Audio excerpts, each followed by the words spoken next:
Ok, dans cette vidéo, eh bien, je veux te parler de la Deuxième Guerre mondiale dans le monde de l'univers.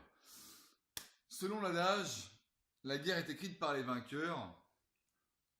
Moi, il m'a toujours plus ou moins convenu, si tu veux, cet adage. D'accord. J'ai toujours trouvé qu'il convenait plutôt bien à l'état actuel du monde. Hein, évidemment, l'histoire va être écrite bien, pour confirmer les statu quo, d'accord, et confirmer que les gagnants ont eu raison de faire ce qu'ils avaient à faire. Bon, du coup, j'ai voulu m'intéresser à la Deuxième Guerre mondiale et savoir ce qui s'était passé bien, derrière la scène. Donc, je vais essayer de toi t'expliquer ce que moi j'en ai compris. Je vais après t'inciter évidemment à faire toi tes propres recherches. Mais on va y aller point par point, chronologiquement parlant. C'est parti. Alors, première date, 1919, traité de Versailles.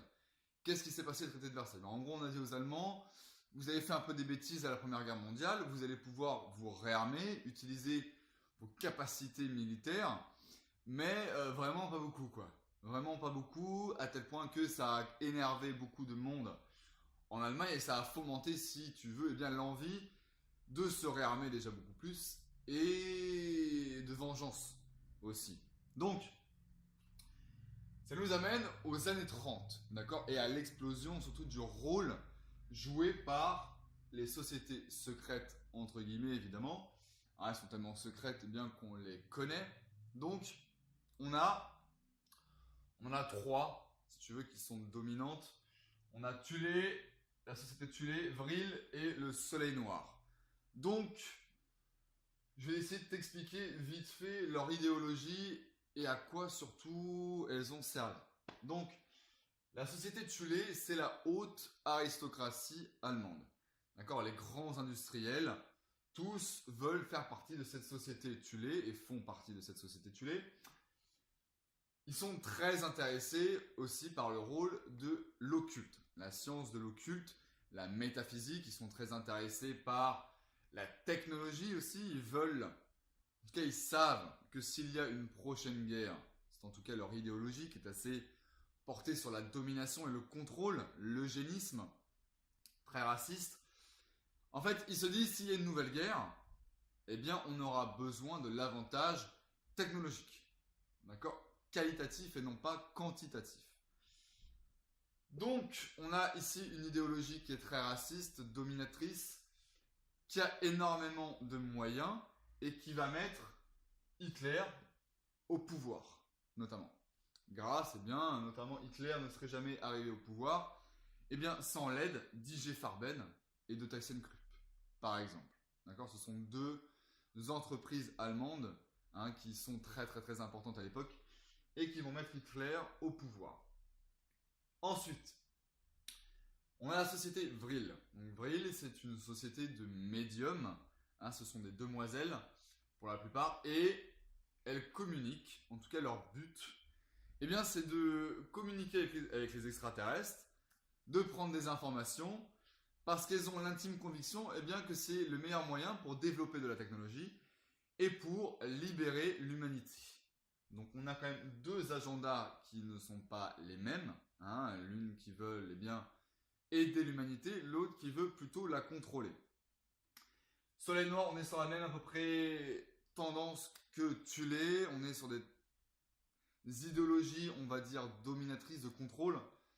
Donc ici, je te fais bref, mais voilà, on a ces trois sociétés-là. Et elles vont communiquer ensemble. Le Soleil Noir, par exemple, ce sont les SS, si tu veux. Donc, Thulé va demander à Vril des renseignements pour construire une technologie, des technologies capables notamment d'antigravité. Ils sont très intéressés par fabriquer des soucoupes volantes. D'accord. Ce sont leurs délires. Ils veulent construire des soucoupes volantes. Ils sont persuadés qu'ils peuvent le faire. Donc, ils vont mettre tout en œuvre pour y arriver. Donc, je te mets aussi ici, les Allemands aussi ne sont pas en manque de ressources. Les scientifiques allemands ne sont pas en manque de ressources. Je te mets ici Hans Kohler, Schumann, on a aussi Victor Schauberger qui travaillent sur des prototypes d'antigravité qui sont déjà très prometteurs.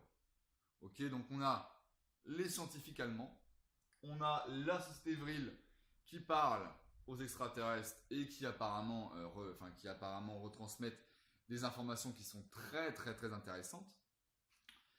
Et on a la société Tulé, tous voilà, vont travailler pour développer des soucoupes volantes et développer l'avantage, en fait, une technologie capable de défaire l'ennemi en 2 temps de mouvement. C'est ce qu'ils veulent. Donc, évidemment, ils n'ont pas réussi à militariser leur soucoupe volante, puisqu'on sait qu'en 1945, ils perdent la guerre. L'Allemagne est défaite. En fait, si vous voulez, pour la petite histoire, apparemment, Hitler était une sorte de bulldog, et il avait des envies militaires qui dépassaient largement ces sociétés-là, et il était un peu incontrôlable. Donc, ils perdent la guerre sur le terrain, ils n'ont pas réussi à militariser apparemment leur soucoupe volante, et en fait, ils ont senti le truc arriver, d'accord? Ils sont pas loin d'être stupides, donc ils ont senti que la guerre était sur le point, ils étaient sur le point de perdre, donc ils ont pris la décision de fuir à travers des sous-marins, et ça on le sait grâce à l'activité sous-marine qui était plus que suspecte allemande avant la fin de la guerre, dans des régions reculées telles que l'Antarctique et l'Amérique latine.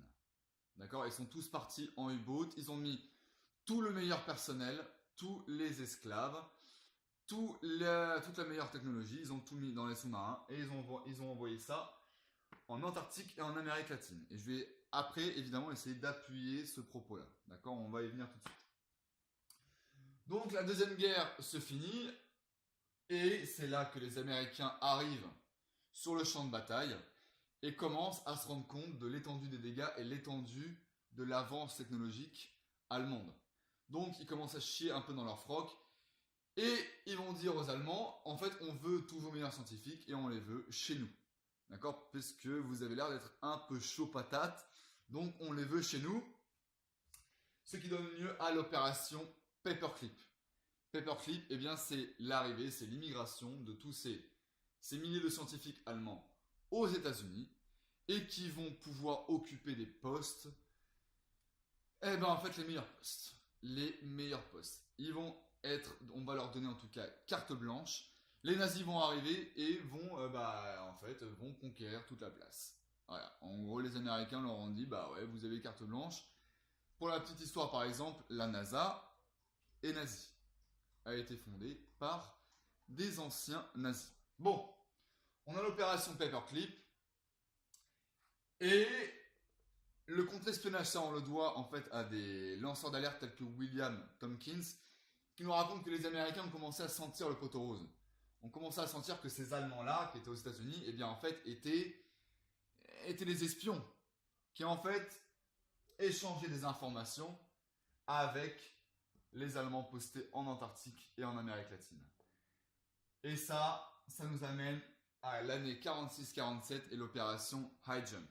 Qu'est-ce que c'est que l'opération High Jump? Eh bien, l'amiral Richard Byrd, qui était déjà très très très connu pour son époque, eh bien, se voit confier la mission d'aller en Antarctique pour des raisons scientifiques, avec toute une armada de destroyers militaires. Bon bref, il y va pour des raisons militaires, on le sait tous. Il va aller en Antarctique et son voyage va se faire écourter. Il va donner une interview sur son voyage de retour au Chili à un reporter. Qu'est-ce qu'il va lui dire à ce reporter? Eh bien, il va lui dire « On s'est fait botter le cul par, je cite, une technologie capable d'aller de pôle à pôle en quelques secondes. » Donc là, si tu n'as pas la confirmation que ce monsieur-là te dit que l'Allemagne a réussi à construire tes soucoupes volantes, je ne sais pas ce qu'il te faut. Ok?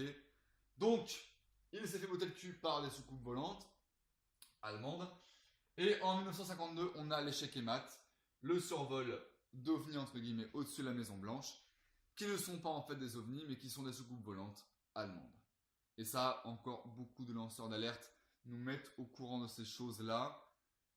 Donc, on a ici un 4e Reich qui est opérationnel. D'accord? Et qui dispose de technologies capables, eh bien, d'aller dans l'espace. D'accord? C'était leur but aussi, hein. Ils voulaient aller dans l'espace, ils voulaient conquérir les planètes, tu vois, ils voulaient la Terre, mais ils voulaient aussi le cosmos.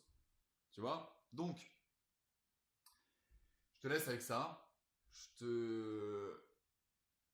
te dis, est-ce qu'il n'y a pas aussi, qu'est-ce qui s'est passé du coup après?